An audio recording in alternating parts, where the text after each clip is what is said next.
This is Margaret in Windsor, and excuse me, but it's late at night, but I have something I wanted to put up. Bear with me. To,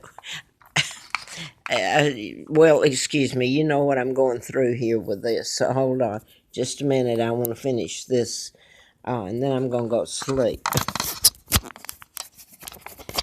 Well, I don't guess I will either. I can't get it in here. I want to see if this gets up. I'm sorry I'm having such time with this. I know there's a better way to fix it, but let me get this up tonight, please. And I try to laugh, or else I'd cry, so I've said that enough. But I was reminded tonight in talking to someone, or texting someone, and I was relating about working for Ron Ziegler in, I believe the home office was in Alexandria, Virginia. And, well, this thing's going to fall. I need it sitting down. I don't know. Tomorrow I'll try it different. I don't know. I don't think it works, or I don't know how to hold it. Anyway, I worked for Ron Ziegler through telesecretary out of Kensington, Maryland. I had worked for them briefly when I was without anything and went up there to D.C. in early 82. It was when the John Hinckley trial was going on or something. I can't remember. It had to have been early 82. Yeah. Oh dear, I wish I hadn't started putting this up. It's late. And I'd already been asleep a little bit, though. Anyway, I'd worked for telesecretary then. And now this is in about the time that endorsement came out in Hustler magazine, Larry Flint, that I put up. It's dated April the 4th of 1984. At that time, and that's the last apartment really that I've had. I had it in Falls Church across from Seven Corners. It's the last money I ever had was, and prior to that, I had gotten everything gone because I'd written a book and didn't know, couldn't verbalize anyway about my kidnapping. I know this is a mess. I meant for it to turn out good, but I'm just going to get it said. Ron Ziegler, I was called out to his office, and it was, he was on the White House Council. I'll have to look up his position. Nixon and Kissinger and all that. They wonder who Deep Throat was, and they came out and tried to say, they're using my son's name again. So this has been done this high up, and, I don't know if I live or die tomorrow to see my kids again. I'm getting old tomorrow. I really am passing the age of old. And I did dream about my sons tonight, and I don't want to start crying again. At least I had them in my dream. So I want to say this to Nancy Pelosi, and I don't want to wake somebody up here. It's 11 o'clock at night. I don't know. Maybe they're still up. I don't know. I live in, well, anyway. Let me get back to what I was saying here and get distracted. Ron Ziegler office called me out through telesecretary. And that was when I had the car furnished by Hustler. And to my knowledge, why not they do? The FBI run Hustler magazine.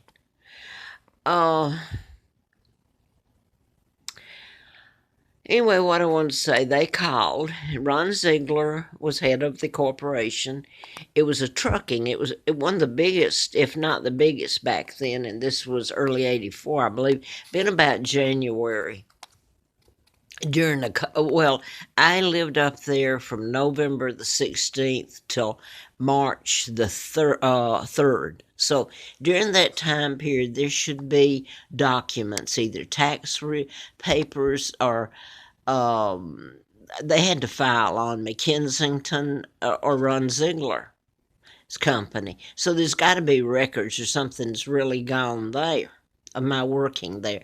That in itself tells anybody that's supposed to be Nancy Pelosi or all these people in between that pretend they don't know about me and my kidnapping and my father, what was done to him and my mom and my children. And they don't know what happened to my country, and they don't know what's being done to the people of this country. She's so gun-ho for women and people's rights. It's kind of weird how she can skirt around all of them, what's been done to me, and how important it would be if the people knew what was going on, really going on. So, anyway, what I wanted to finish getting up here and hope I'm not rambling is this thing alone can't be a coincidence after what I've been telling and been through in the names. Nobody can doubt it. On the Watergate tapes, and by the way, after I was almost killed April Fool Day of 80, and you want to know what hell was, what they used on me, I shouldn't have walked away from. I'd done the book on MD License to Kill. Part of it dealt with mind control and how you can cure an illness or create it or program people to go out and shoot like they shot Larry Flint in Lawrenceville, Georgia. I was in Marietta writing the book, and next door, Virginia Tech. Why do you think all these mass shootings have happened, or your planes are taken down, like the one that flew off course, the KAL, August 31st of 83, and Larry McDonald, congressman, U.S. congressman doctor from Atlanta, Piedmont Hospital, where so much happened that I put in the book that never got published because they almost killed me. Then they went further and took it out of my bank. And by the way, who owned that bank safety deposit box was Burt Lance, who was under investigation, and he was in Jimmy Carter's council, okay? Close friends and everything when he was president. So, all these things could be checked out. And once you found a few of them, you got to know that all the rest of it's true. But before I get kicked out of where I'm living, because I'm talking here, and I don't know if somebody can hear me or not, don't even know I was trying to keep my face. Next time I do this, put a video up, I am going to try to put it on a desk. I don't have much room, but I'm going to try to do that so I can get it up correct. So excuse me, I will try it. So you don't just get my nose or half my face or something. But anyway, back to this, and it's not funny. When I was almost killed April Fool Day of 80, and illegally taken across the state line, and God knows I don't know how I lived. And by the way, there was two people in the Cobb County. Well, it's Forsyth, which is odd. They've used names. Well, maybe I shouldn't put it, but like one of the doctors I worked for that was so important in this and in the book, and who I've put up about, but you have to filter through all these videos to find it. But he was so important in this. And one of the people that they used the same thing on was in Forsyth County. He was in area of law enforcement, I believe. They even had it on that HLN off of CNN where they tell about forensic files. They had about these two. One was from Cobb County, Marietta, and one was from Forsyth County. It was used on them, and they're dead. Who on earth? All these people going around up in Congress, and Nancy Pelosi, and all these people like nothing's happening, It's all down at the border. You think they shouldn't be concerned with all this? Evidently not, all these years. Anyway, I worked for the district attorney after then in 80. Fred Simpson lived at Warren House Apartments, which I've been placed, so to speak, that fits into patterns and everything. The Warren House is like the Warren Commission that covered up the Kennedy. Of course, Kennedy was part of kidnapping me, his father, Joe, and I've told all that. So I'm going to get off this in case somebody starts knocking on my door telling me shut up. So Fred, it's a name game or putting it together. Well, anyway, I was working for Fred Simpson, the district attorney, and they role played the Watergate tapes in there. And I could remember in the 18.5 minute gap, I could remember totally about the Watergate tape, what's on the Watergate tapes. It was 72, and I'm sure it was.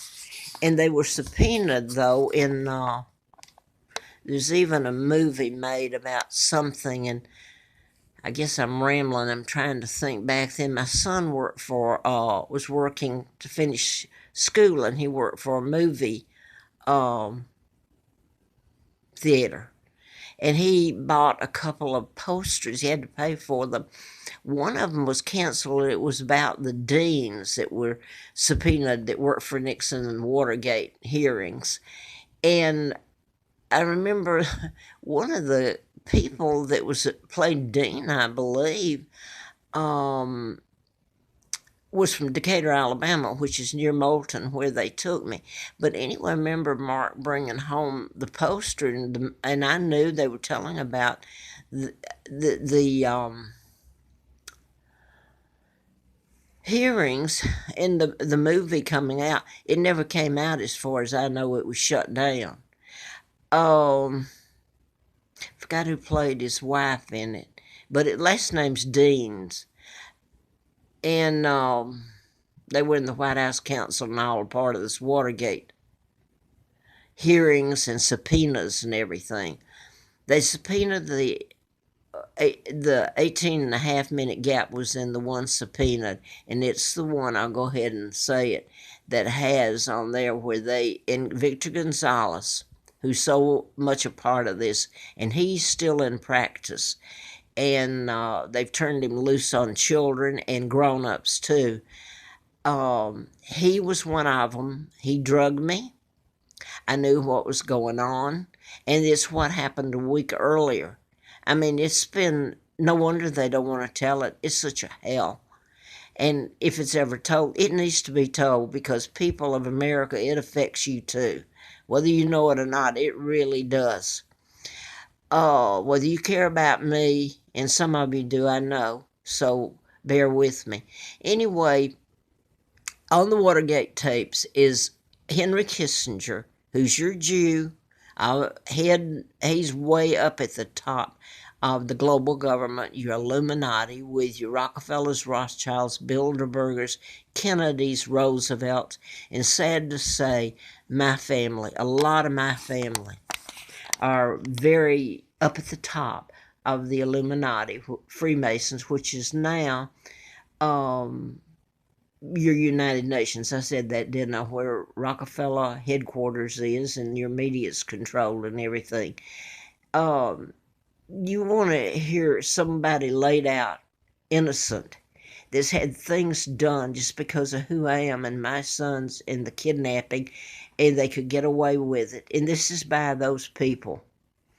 And Henry Kissinger was at the other end. He's on the 18.5 minute gap. He was in there, and Nixon's secretary tried to hide it all and lied. It got into so many lies. Anyway, on it is where he's ordering me to be lobotomized, and I can hear and know everything that's being said. And I put this up, and I'm not going to go over it again tonight. There were, when I went in, I was drugged and dragged into, taken across town from North Side, there near Roswell. And then you got that Marietta area all right there outside. Well, it's connected to Atlanta. It's like the city of Atlanta, really, at all. It's a suburb. anyway, I was drugged and carried across to where the trolley tracks are. The huge trolley tracks crossed there, and there was a little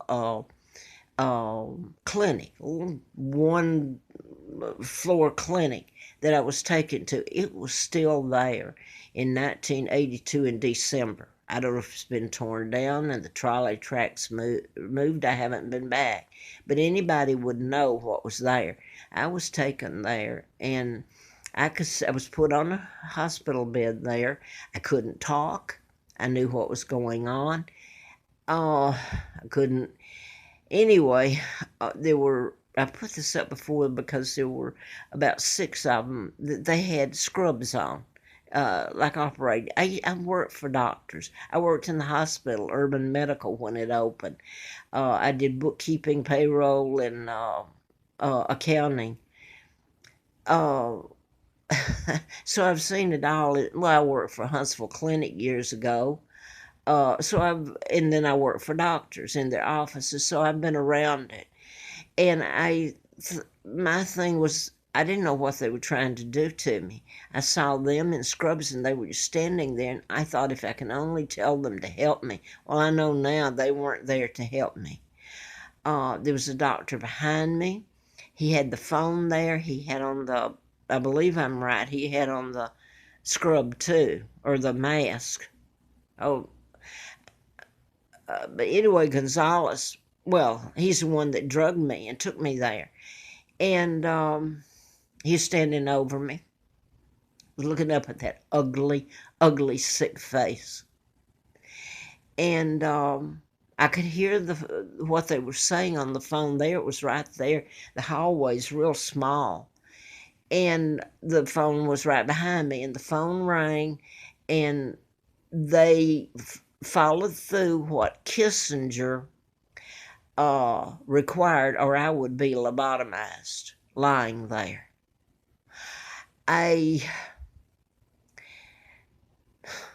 So the Brits saved me so I could die another day. I mean, they have tried. And I'm talking about the real Brits, the people that stood behind me, the people that came over here throughout my life. I didn't know why exactly until later that I found out and could remember a good bit about my kidnapping and being brought to Moulton, Alabama. And I've tried to put this up. My thing is, though, that just this alone, the Watergate, and my being able to tell the mess, the subpoena, and there's people still alive that would know something, I believe. Gonzalez was still alive, and I've put this up since the tapes I started putting up. The 2013, August the 3rd. I started putting the tapes up. I put up on Facebook in 2012 of April. So there's records of me putting it up back there. Now then, the fact that Ron Ziegler calls me out through telesecretary out of Kensington. By the way, the Freemason relatives of mine, Elizabeth has put in Kensington Palace, given apartments. How about that while I lived up on Full Heart Knob in a hiker's shelter and no no nothing up there. I mean, I lived in squalid excuse me, it's hard to even remember it, and I'm going to shut this up because I'm going to wake somebody up, and I need my place to stay here. I mean, I pay for it, so it's, but that doesn't matter with me sometimes. Nobody likes what I'm saying. So I'm rambling a little bit, so I guess I'll get back to sleep, but I was thinking about that tonight.